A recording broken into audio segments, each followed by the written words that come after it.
अस्सलाम वालेकुम दोस्तों, कैसे हो आप सब। मैं हूँ अरीज और आप हैं इस वक्त डिफरेंट चैनल पर, क्योंकि ये वाली वीडियो मैंने अपने सारे फ्रेंड्स के चैनल पर भी अपलोड करनी है, आप ही के चैनल पर भी और मेरे सेकंड चैनल पर भी। हाँ, आई नो मैंने बहुत अच्छे अच्छे नावल्स लिखे हैं। लोग बहुत सारे नावल्स को पसंद करते हैं। यारम को एक साइड पे रख दो फ़िलहाल के लिए, और मैं साइड पे रखा हुआ यारम किसी को नहीं दूंगी, वो भी मेरा ही है। और इसके अलावा भी बहुत सारे ऐसे किरदार हैं जो मेरे दिल के बहुत करीब हैं। कुछ हद से ज़्यादा करीब हैं, कुछ बहुत बहुत ज़्यादा करीब हैं। तो उनमें से एक किरदार है जनाब मुकद्दम शाह। तो मुकद्दम शाह, करदम शाह और जुनैद खान, ये कुछ किरदार मैंने लिखे थे नावल भीगी पलकों पर नाम तुम्हारा है। उस टाइम का फेसबुक का सबसे ज़्यादा हिट नावल था मेरा। और मैं हर एपिसोड के साथ लोगों के इमोशंस आते थे, मैं कमेंट्स बहुत खुश होकर पढ़ती थी। बहुत रोमांटिक नावल था, एक कंप्लीट कहानी थी, एक आशिक मजाज शोहर की। फिर मैंने उस नावल को, मेरे ख्याल में 86 एपिसोड थी। मेरी चिड़ियाँ बोल रही हैं तो प्लीज़ इग्नोर कीजिए। 86 एपिसोड थी मेरे ख्याल से उस नावल की, और 86 डेज़ नहीं, डेज़ कम ही थे मेरे ख्याल में। 2 महीने में वो नावल कंप्लीट हो गया था। एपिसोड शॉर्ट थी तो दिन में 3-3 भी आती थी। तो वो वाला जो नावल था, उसमें जब वो नावल ख़त्म हुआ तो लोगों ने कहा कि इसका सीज़न 2 आना चाहिए, इसका सीज़न 2 आना चाहिए। लेकिन मुकद्दम बुढ़ा ना हो, ये शर्त थी आप लोगों की, ठीक है। मुकद्दम बुढ़ा ना हो, इसके बच्चे जवान हो जाएं। ये कैसे हो सकता था भाई।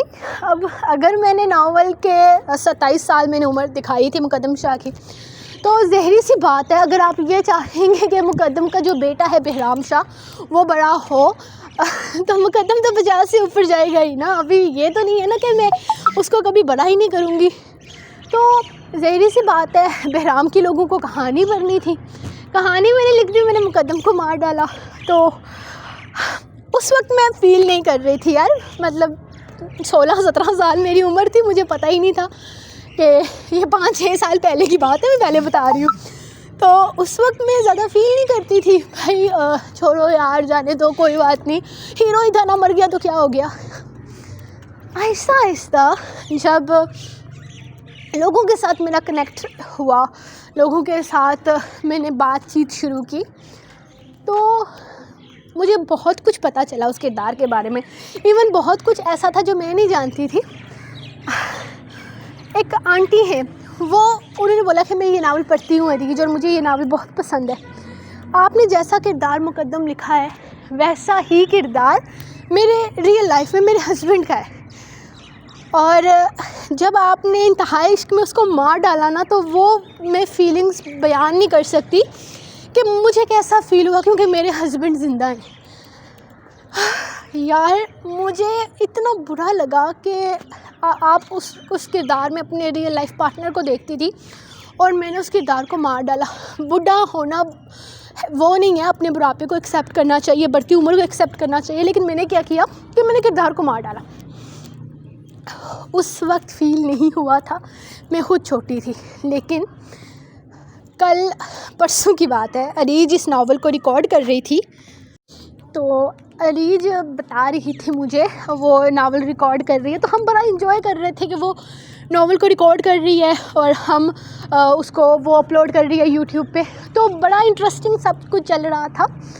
उसको अचानक याद आ गया कि मैंने मुकद्दम को मार डाला था। इतनी गालियाँ सुनी ना मैंने, इतनी गालियाँ सुनी, और गालियों के साथ साथ खुद पे लानतें भी सुनी। उसके साथ साथ उसने मुझे बताया कि जितने भी नावल किरदार थे, मुझे ये वाला किरदार पसंद था, तुमने इस किरदार को मार डाला। तो बात यहीं पर ख़त्म नहीं हुई।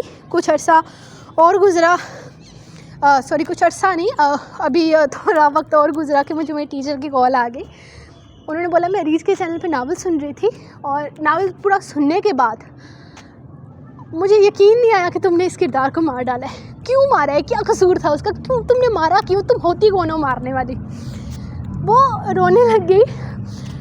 एक हफ़्ते के बाद उनकी शादी है, और उन्होंने मुझे कहा है कि मतलब हर बंदा ही मुझे सुना रहा है भाई, ठीक है, मेरा अपना भी फेवरेट किरदार है। कभी कभी मैं भी फील करती हूँ। एक रात में सच बताऊँ, मैं सो रही थी तो अचानक 2-3 बजे के आसपास मेरी आँख खुल गई। तो यारम को तो अक्सर होता ही है कि मैं सोचती हूँ वाओ यारम, कितना अच्छा किरदार लिखा है मैंने, लोग कितना प्यार करते हैं। फिर यारम से ज़रा नीचे आकर ना मैं मुकद्दम के बारे में सोचती हूँ कि मैंने मुकद्दम को क्यों मार डाला। रात के 2 बजे मैं बैठ के सोचती रही यार मैंने क्या कर दिया, मैंने कितने लोगों का दिल दुखाया। मेरा काम ऐसा है, मैंने राइटिंग इसलिए शुरू की थी क्योंकि ये बहुत सारे टेंशन्स होती हैं रियल लाइफ में लोगों को। उन टेंशन से निकलने के लिए लोग नॉवल पढ़ते हैं।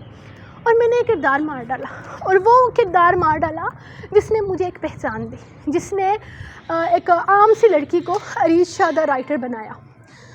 उसको लिखते हुए मैं फिर कहूँगी उस वक्त मुझे नहीं पता था मैंने क्या किया है। अब अगर मैं कभी मुकद्दम का जिक्र करती हूँ तो मुझे नीचे कमेंट में आते हैं अब क्या फ़ायदा आपके बोलने का, मार डाला ना आपने, कातिला हो आप। यार ये चीज़ें मुझे बहुत ज़्यादा ट्रिगर कर रही हैं। अब मैं मानती हूँ 6 साल से नावल लिख रही हूँ, और 6 साल में मतलब 6 साल तीसरे महीने में मुझे लिखते हुए 6 साल हो जाएंगे। और 6 साल के बाद मुझे एहसास हुआ इस बात का कि मैंने और कोई गलती नहीं की, मैंने ये गलती की है, मैंने मुकद्दम को मार डाला है। तो मेरी इतनी ज़्यादा बक का मतलब मैं अपनी उन टीचर को भी गिफ्ट करना चाहती हूँ ये अनाउंसमेंट, अपनी बेस्ट फ्रेंड अरीज को भी करना चाहती हूँ। अपनी आपी उनका भी फेवरेट किरदार मुकद्दम शाह नहीं था, कद्दम शाह था उनका फेवरेट किरदार। उनको भी मैं इंतहाई इश्क नावल से पूरी तरह से बायकॉट कर रही हूँ।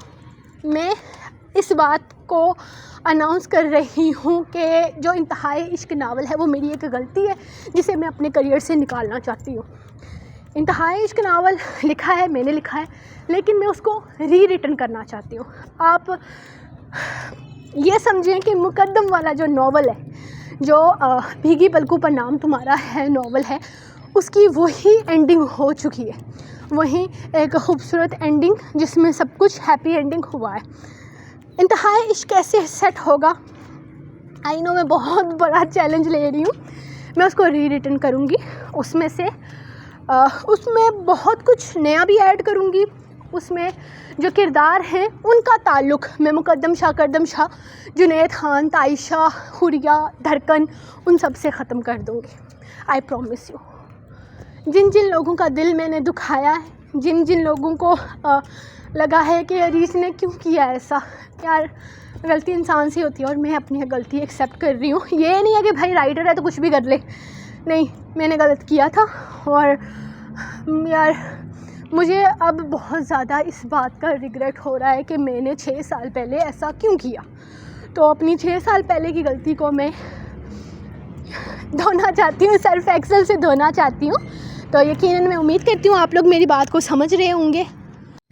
मैं इस नावल को फिर से लिखूँगी, मतलब इंतहाई इश्क नावल जो है, मैं बस जितनी भी वेबसाइट्स हैं, जितने भी यूट्यूब के चैनल्स हैं, जहाँ जहाँ फेसबुक पर या कहीं पर भी आपने Intehai Ishq novel by Areej Shah post किया है या नाम चेंज करके भी पोस्ट किया है, मुझे पता बहुत जगहों पे हुआ है, तो आप सबसे मेरी रिक्वेस्ट है प्लीज़ प्लीज़ प्लीज़ इस नावल को फ़िलहाल के लिए रिमूव कर दें। ये नावल फ्री में मैं हर वेबसाइट पर दूँगी, उसको एडिशनल करके उस नावल से मुकद्दम शाह को हटा के, कद्दम शाह को हटा के, आपके फेवरेट किरदारों की मौत को हटा कर मैं उस नावल को दोबारा से लिखूँगी। और इंशाअल्लाह मुझे इस काम के लिए तकरीबन 3-4 महीने लग जाएंगे। तो ये वीडियो जिसके पास जाती है, जिसके पास जाती है, मुझे मज़ीद इस रिग्रेट में मत रहने दीजिएगा। अगर आपने अपनी वेबसाइट्स पर, अपने यूट्यूब चैनल्स पर जहाँ जहाँ ये नावल पोस्ट किया है, प्लीज़ आप हटा दें। मैं ये नावल आप सबको दूंगी, आप सब लोग इसको अपने चैनल पर दोबारा पोस्ट करना और बिल्कुल रीन्यूली पोस्ट करना। और जिन जिन लोगों ने, मैंने कुछ वीडियोस भी देखी हैं जिसने भीगी पलकों पर रिकॉर्ड किया है, उन लोगों ने भी बताया है कि राइटर ने इसमें दूसरे सीज़न में मुकद्दम को मार डाला था। तो भाई मेरी गलती मैं एक्सेप्ट करती हूँ और आप सबसे रिक्वेस्ट करती हूँ कि प्लीज़ प्लीज़ प्लीज़ आप हटा दें। मैं आपसे 3-4 महीने का वक्त मांगती हूँ। मैं ये नावल फिर से लिखूँगी, आप सबको दूँगी। आप सब ने इस नावल को पोस्ट करना है, अपने चैनल पे पोस्ट करना है, वेबसाइट पे पोस्ट करें, जहाँ जहाँ आपने इसको पोस्ट करना है आप इसको पोस्ट करें, लेकिन ठीक होने के बाद। तो बस यही कहना था। ये वीडियो आप जहाँ मर्ज़ी पोस्ट करें, मैं कोई कॉपीराइट नहीं दूँगी इस पर। बस मेरी अनाउंसमेंट आगे पहुंचा दीजिए जिसने बिगी बल्कू पर पढ़ा है, और जो याद करता है कि इस नावल के राइटर ने इस बंदे को मार डाला था और हमें इस चीज़ से दुख हुआ था। तो बस यही कहना है मुझे। और सांस मेरी फूल रही है क्योंकि मैं जब ज़्यादा बोलती हूँ मेरी सांस बहुत ज़्यादा फूलती है, और यही वजह है कि मैंने रिकॉर्डिंग छोड़ी हुई है। अब मैं रिकॉर्डिंग नहीं करती। तो बस यही कहना है। तो इंशाल्लाह हम मिलेंगे कभी ना कभी। तब तक के लिए अपनी राइट को दे इजाज़त और दुआ में याद रखें। अल्लाह हाफिज़।